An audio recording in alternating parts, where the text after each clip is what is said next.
नमस्कार देवियों, सज्जनों, प्यारे देशवासियों।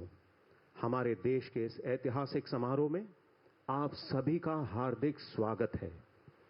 आज भारत के माननीय प्रधानमंत्री श्री नरेंद्र मोदी जी की भव्य उपस्थिति में भारत में निर्मित 3 विशाल शक्तिशाली युद्धपोत सूरत, नीलगिरी और वागशीर का भारतीय नौसेना में नियुक्तिकरण होगा। इन 3 विशाल युद्धपोत सूरत, नीलगिरी और वागशीर का निर्माण भारत के अपने माझगांव डॉक शिप बिल्डर्स लिमिटेड में हुआ। माझगांव डॉक शिप बिल्डर्स के मेहनती कारीगर, कर्मचारी और अधिकारियों को विशेष नमन है। आज का समारोह हर दृष्टिकोण से एक विशेष ऐतिहासिक समारोह है, क्योंकि हमारे देश के इतिहास में पहली बार भारत में निर्मित 3 विशाल युद्धपोत का एक साथ भारतीय नौसेना में नियुक्तिकरण हो रहा है।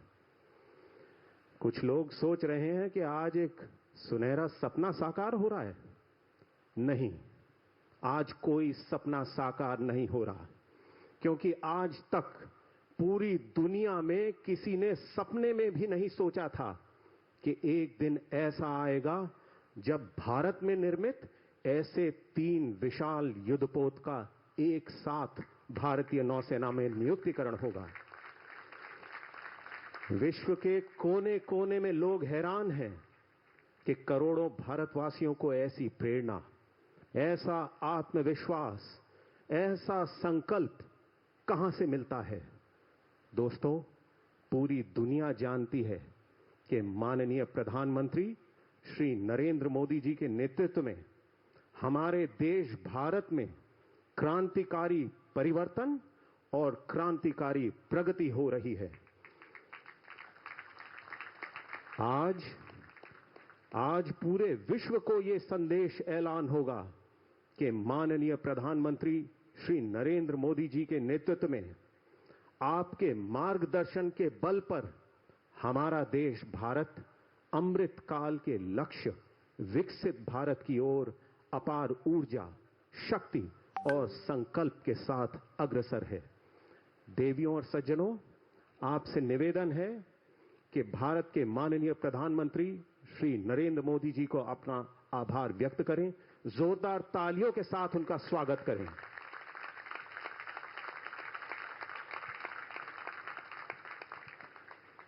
देवियों और सज्जनों, इतिहास गवाह है कि भारतीय नौसेना माननीय प्रधानमंत्री श्री नरेंद्र मोदी जी के मार्गदर्शन के बल पर आत्मनिर्भर भारत के लक्ष्य की ओर पूरी निष्ठा और संकल्प के साथ अग्रसर है। मैं अब विनम्र निवेदन करता हूं भारत के माननीय रक्षा मंत्री श्री राजनाथ सिंह जी से, जो हमारे देश के सभी सैनिकों के लिए मर्यादा और प्रेरणा का प्रतीक हैं। श्रीमान, कृपया सभा को संबोधित करें।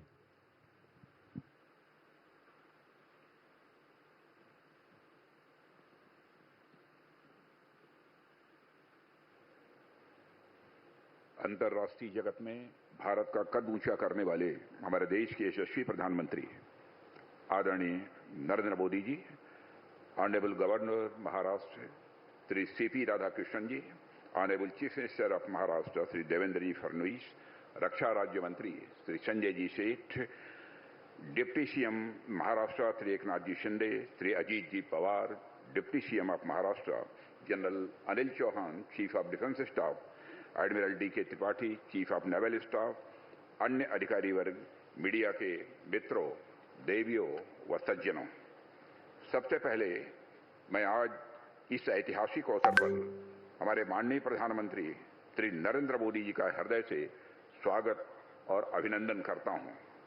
मैं आपका आभार व्यक्त करता हूं प्रधानमंत्री जी कि आप अपनी व्यस्त दिनचर्या से बहुमूल्य समय निकालकर आज यहां हम सबके बीच उपस्थित हुए हैं। माननीय प्रधानमंत्री जी, भारत की सुरक्षा व्यवस्था सुदृढ़ करना और रक्षा क्षेत्र में आत्मनिर्भरता लाना हमेशा आपकी प्रायोरिटी रही है। आपने लगातार इस संबंध में अपना गाइडेंस हम सबको दिया है। हमारे डिफेंस सेक्टर का लगातार बढ़ता सामर्थ्य इस बात का जीवंत उदाहरण है।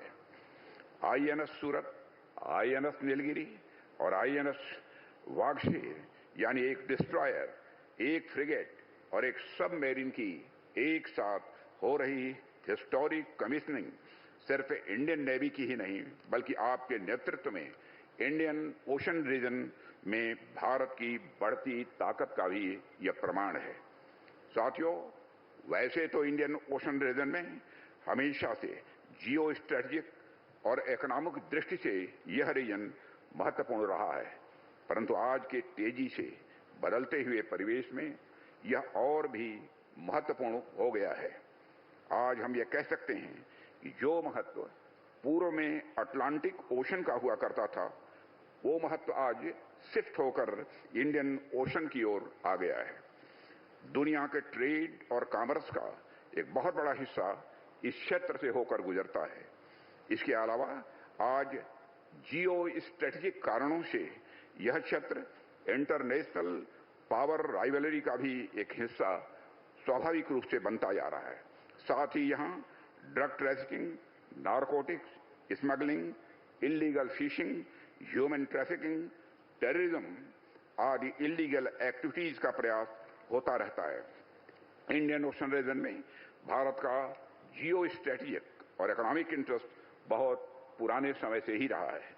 चाहे हम 2000 ईयर्स पहले के रोम के साथ ट्रेड की बात करें या साउथ ईस्ट एशियन कंट्रीज के साथ अपने व्यापार की बात करें, मलक्का स्टेट से मेडागास्कर और पूर्वी अफ्रीका के समुद्री तट का यह क्षेत्र हमारे लिए डायरेक्ट इंटरेस्ट का क्षेत्र सदैव से रहा है। आज भी वॉल्यूम के अनुसार भारत के ट्रेड का 95% हिस्सा इसी रीजन से जुड़ा हुआ है।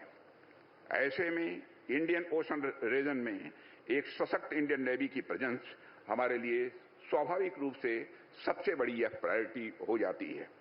आज हो रही 3 बड़े और मॉडर्न प्लेटफॉर्म्स की कमीशनिंग हमारे लक्ष्य प्राप्ति की दिशा में अत्यंत महत्वपूर्ण एक माइलस्टोन है।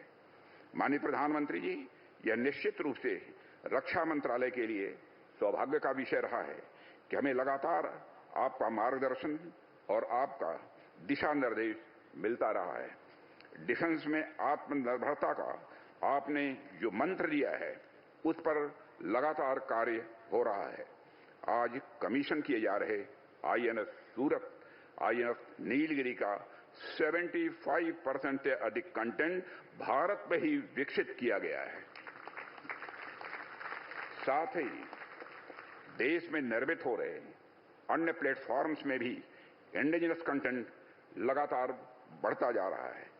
इसी प्रकार हमें एक और क्षेत्र में आपका दिशा निर्देश प्राप्त हो रहा है और वह है डिफेंस सेक्टर में रैपिड मॉडर्नाइजेशन का।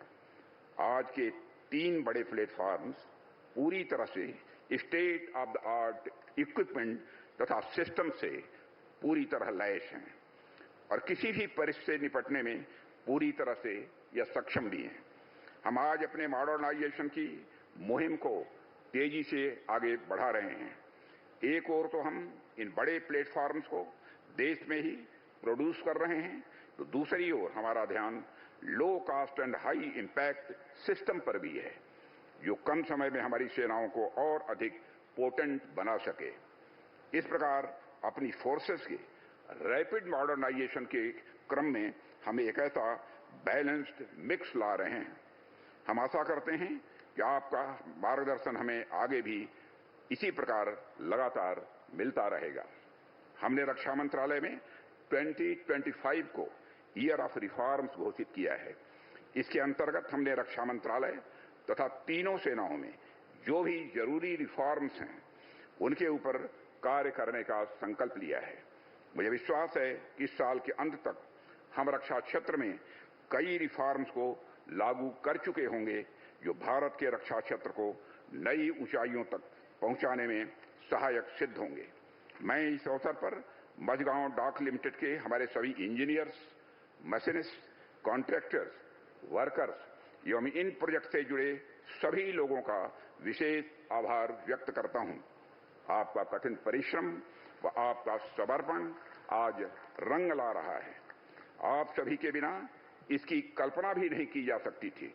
आपने अपनी लगन से भारतीय नौसेना की ताकत में वृद्धि की है और देश को आपके ऊपर गर्व है। एक बार फिर से माननीय प्रधानमंत्री जी का हृदय से धन्यवाद व्यक्त करता हूं कि आप हमारे बीच आए और हम सबको आपका सानिध्य प्रदान हुआ। अंत में शं नो वरुण यानी वरुण देव की कृपा सदैव हम पर बनी रहे, इसी कामना के साथ मैं अपना निवेदन समाप्त करता हूं। आप सभी को बहुत बहुत धन्यवाद। जय हिंद।